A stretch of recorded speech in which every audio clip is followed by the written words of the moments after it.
هنكمل المربع بتاعنا. انا كده وصلت لحد اخر السطر.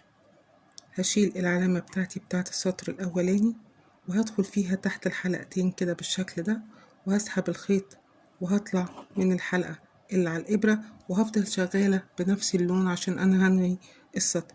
هرتفع 1 2 3 سلاسل. شغلي كله هيبقى عبارة عن عمود بلفة. هشتغل في فوق كل عمود بلفة عمود بلفة، وهاجي في الكورنر هنا هشتغل 2 عمود بلفة، 3 سلسلة، 2 عمود بلفة. هلف الخيط على الإبرة. أنا كده طلعت بالثلاث سلاسل وأنا معتبراها عمود بلفة. هخش في الغرزة اللي بعدها تحت الحلقتين وهسحب الخيط وهطلع من حلقتين ومن حلقتين هعمل عمود بلفة. هفضل ماشية فوق كل غرزة من الغرز بغرزة عمود بلفة بالشكل ده لحد ما هوصل للكورنر بتاعي بالشكل ده.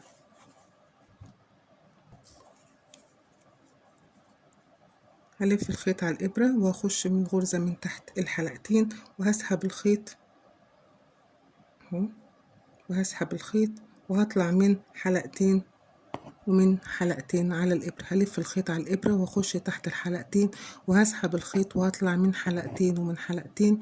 كل الغرز اللي عندي همشي عليها بغرزة عمود بلفة بنفس الشكل ده لحد ما هوصل للكورنر. هاجي في الكورنر بتاعي هشتغل 2 عمود بلفة، 1 2 عمود بلفة، 2 سلسلة، 2 عمود بلفة، 1 عمود بلفة، 2 عمود بلفة. كده يبقى تكون الكورنر بتاعي. وهكمل على بقية كل الغرز اللي موجودة معايا.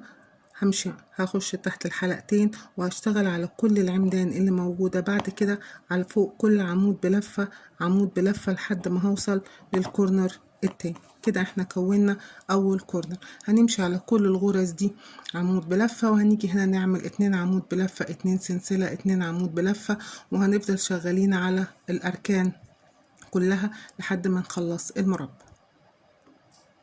كملت العمدان كلها فوق كل عمود بلفة عمود بلفة، وصلت لحد الكورنر التاني هدخل فيه وهشتغل فيه 2 عمود بلفة، 2 سلسلة، 2 عمود بلفة. ادي 2 عمود بلفة، 2 سلسلة بالشكل ده، 2 عمود بلفة. وهاجي عند كل كورنر هشتغل نفس التزايد ده، 2 عمود بلفة، 2 سلسلة، 2 عمود بلفة. احنا التزايد بتاعنا اصلا هو في الاركان بس. هفضل ماشية على كل الغرز بغرز عمدان، وباجي في الكورنر اعمل 2 عمود بلفة، 2 سلسلة، 2 عمود بلفة. هكمل المربع كله وهرجع نشوف هنقفل ازاي.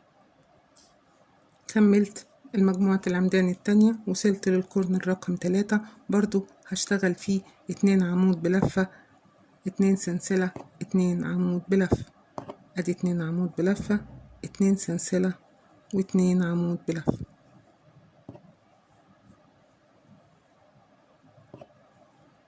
وهرجع تاني اشتغل على مجموعة العمدان فوق كل عمود بلفة عمود بلفة لحد ما اوصل لاخر كورنر في السطر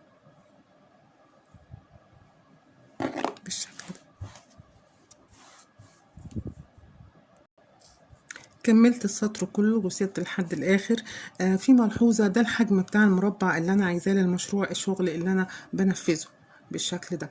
طيب انت عايزه، لا مش عايزه تعملي كده، عايزه المربع ده يبقى اكبر، هتستمري بنفس الطريقه. هترتفعي 3 سلاسل، هتقفلي السطر ترتفعي ب3 سلاسل وتفضلي ماشيه على كل العمدان عمدان، وهتيجي في الكورنر تعملي 2 عمود، 2 سلسله، 2 عمود، وهتكملي لحد ما توصلي بيه للحجم اللي انت عايزاه.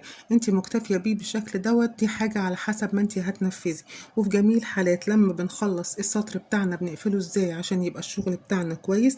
بنرتفع بالإبرة كده شوية، وبنجيب المقص وبنقص الخيط بتاعنا ده، وبنطلع الخيط من الإبرة بالشكل ده. بنشيل الإبرة دي. أنا هستعمل إبرة أرفع شوية بس عشان تساعدني. وباجي عند أول غرزة حشو أهي، شايفين ال3 سلاسل، وعندنا أول غرزة حشو هنا اهو، وهنا ال3 سلاسل. باجي من فوق من ورا، من ورا مش من قدام، من ورا بخش تحت السلاسل.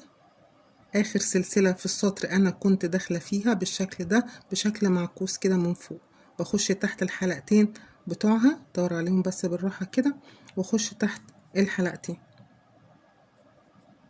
بالشكل ده. وبجيب الخيط اللي انا طلعته من الابرة وهسحبه من الناحية دي، هسحبه كده اهو من الناحية دي واطلعه من الحلقتين بتوع الغرزة دي من ورا، هيطلع معايا في ظهر الشغل بالشكل ده اهو. طلع من الناحية دي، شايفين طلع منين اهو، طلع من الناحية دي. وبعد كده في الغرزة اللي كان طالع منها الخيط هخش فيها برضو من ورا كده بالشكل ده، وهلف الخيط على الإبرة وهسحبه. ولما هقفلها كده بصوا بقت عاملة ازاي، بقت عاملة زي ما تكون غرزة ماشية مع بقية الغرز كلها بشكل نضيف جدا. الشغل بتاعنا بيبقى نضيف. هي دي بصوا طول ما احنا ماشيين وكنا بننضف المربع بتاعنا اول باول، طول ما احنا ماشيين ما بقاش عندنا خلاص اي فتل ننضفها غير هي الفتلة دي. هنجيبها وندخلها كده تحت مجموعة من الغرز عشان نأمن المربع بتاعنا ويبقى الشغل بتاعنا انتهى بشكل نضيف. هتدخليها تحت مجموعة من الغرز كده وتشد الخيط وهتقصي الخيط الزيادة، وكده يبقى المربع بتاعنا خلص. شايفين الالوان؟ هو الجراني اصلا احلى حاجه فيه ان هو يتعمل بالوان مختلفه. كل ما المربع الجراني بنعمله سواء بخيط قطن او بخيط صوف لما بيبقى شكله ساده برضه بيبقى لطيف جدا وبيبقى حلو لو عملناه ساده. لكن الجراني عامه كل ما بيبقى فيه مجموعة ألوان زيادة كل ما بيبقى شكله أشيك وشكله حلو في الشغل. فتنسيق الألوان دي بتبقى حاجة بترجع لنا احنا بننسقها زي ما احنا عايزين. فهنا ده بألوان وهنا ده بألوان تانية شكله حلو، لكن البيزك الأساسي بينهم لون واحد. برضو براحتك ممكن تعملي جوه الألوان كلها ده نفس التدرج الألوان ده هو نفس تدرج الألوان ده، بس تغيري الفريم اللي بره برضو براحتك. التنسيقات دي كلها أذواق. ودي كانت طريقة عمل مربع الجراني اللطيف دوت.